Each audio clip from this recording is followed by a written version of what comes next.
Hello everyone, I'm Yusuf from Techno Study. This is our second video on OOP and we will be talking about polymorphism and abstraction this class. So polymorphism it sounds so fancy and all, but it's so basic. It's just there are two things about polymorphism: overloading and overriding. We will be seeing what overriding is, and then overloading is next with examples today. So let's go with the most common example on the earth. Let's say animal. Class animal. So this animal must have a sound, right? Either it's a zzz sound, or it's a house sound, or it's a moo sound. It has a sound.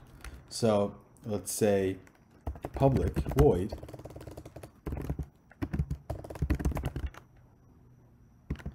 animal sound, and system out print line, the animal makes sound. So a basic animal makes sound. We all know that, right? But what if we know what noise do they make? So let's say class cow. So this class cow will have an animal sound method, but we're going to be overriding. You know what overriding means, right? Like overriding, like having this and then writing it on top of it. So changing it actually. And we're going to be doing by using our inheritance method, not the method as we do like in English method. So extends animal, and then we will say it's override, and we will say public void animal sound. And I don't think you have to put this because it just gives it right here in IntelliJ. I don't know if it does in the same other platforms, but putting this just helps you to, you know, track what you did, what you overrode. This is a like little thing, but you can see that you override it clearly here. So I'll just put it for this one, and others I won't. And when you come here, see it says overrides method to animal, and when you click that, it takes you to that. And when you click this, it shows you which method overrides the original method.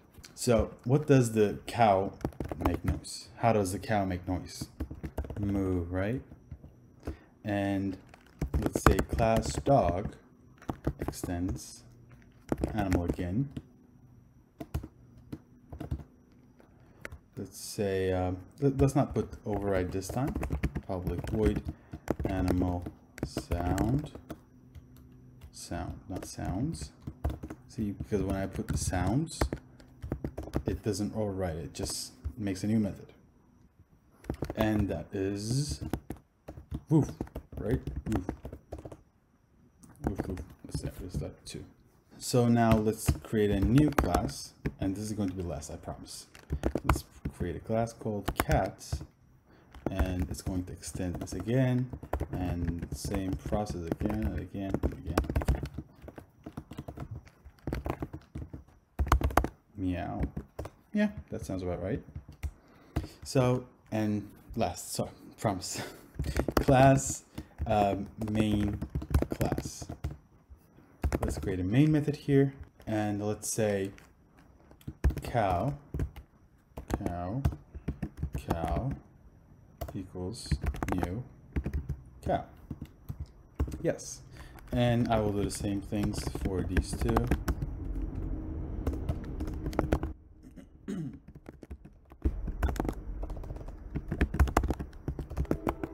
And then I will say cow dot animal sound,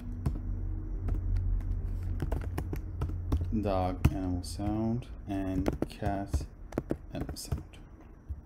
Now every time I print this differently, it will print it differently because I overrode it differently on top of it every single time.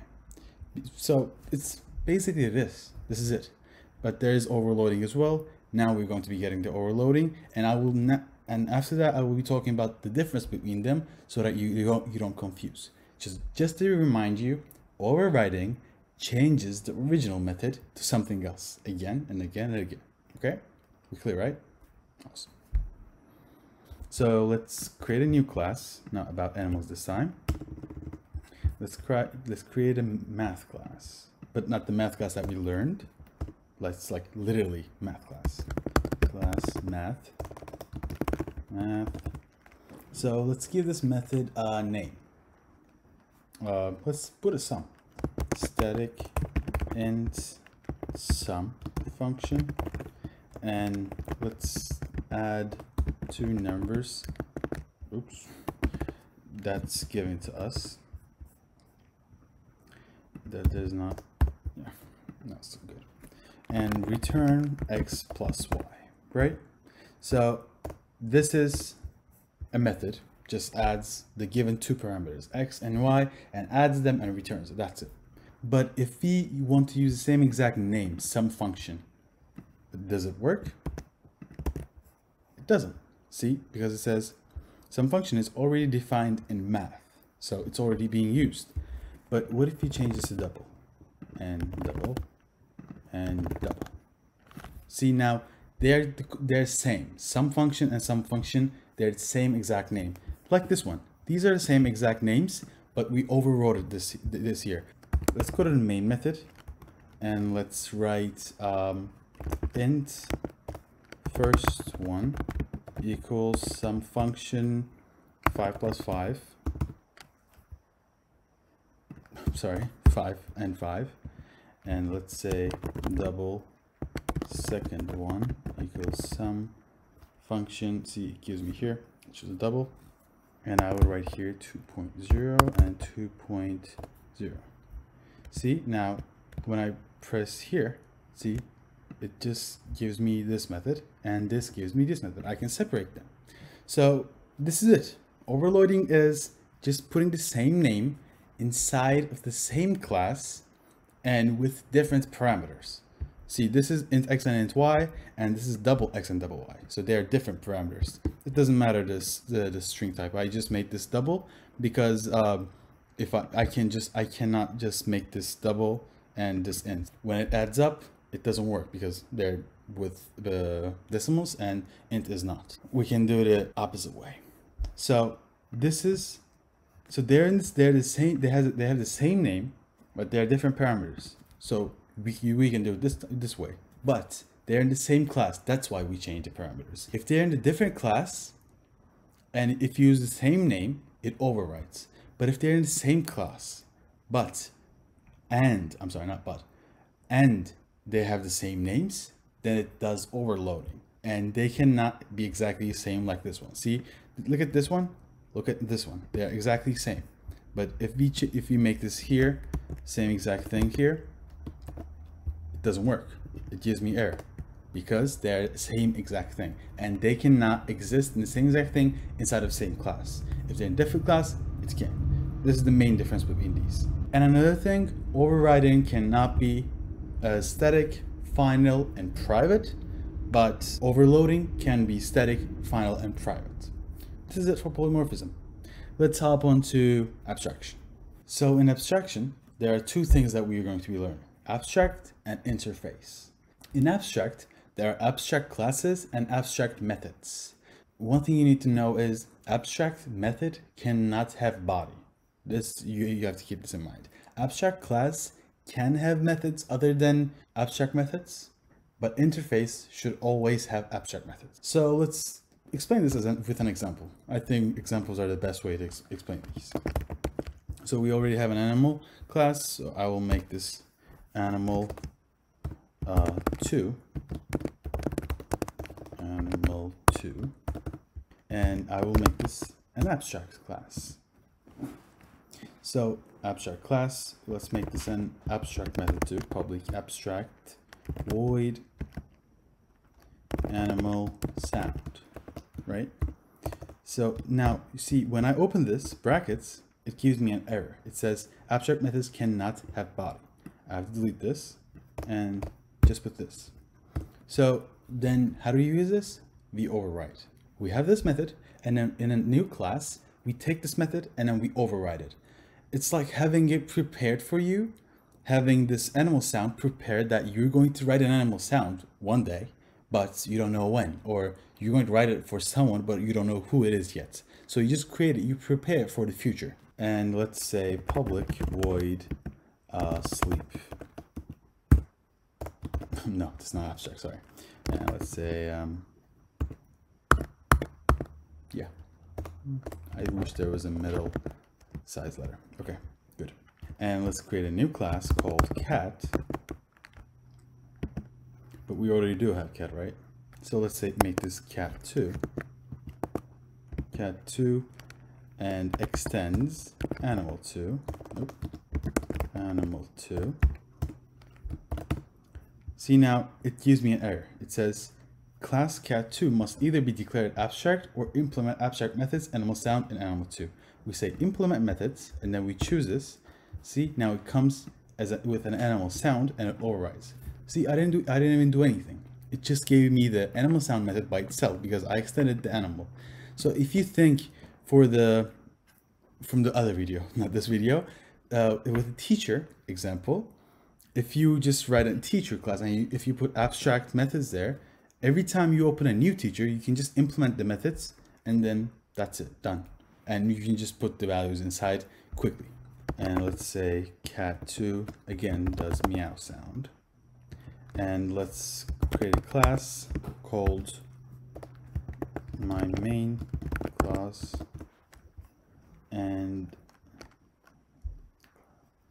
let's say main method cat2, not one, cat2 equals cat equals new cat2, cat2, and cat dot animal sound and cat dot sleep. I just want to make the sleep method to show you that you can use normal methods in an abstract class. And when we run this, it says meow and zzz. That's it for the abstract class. Now let's hop on to interfaces. So interface is kind of different. You don't write class, but you write interface. Let's say interface, and let's say speed. And then you open this bracket, and then you put a method here. It has to be an abstract method, of course. So let's say 0 to 100. So we have a method which is 0 to 100 method, and it's abstract by itself. You don't have to do anything. When you say, see, when you open the brackets, it says interface abstract methods cannot have body, as it automatically does. And let's make a new interface, and let's say this sound and void decibel, and you open these brackets, and then that's it. So now we will create our real class, real car. So let's say class Mercedes. And now what was the inheritance keyword? It was extends, right? Now for this, it's implements, as we did here. When you saw this, no, sorry, when we close this, see, it says implement methods. So this is implements. We will say implements. What it implements, it's speed. It implements speed, comma, and it implements sound.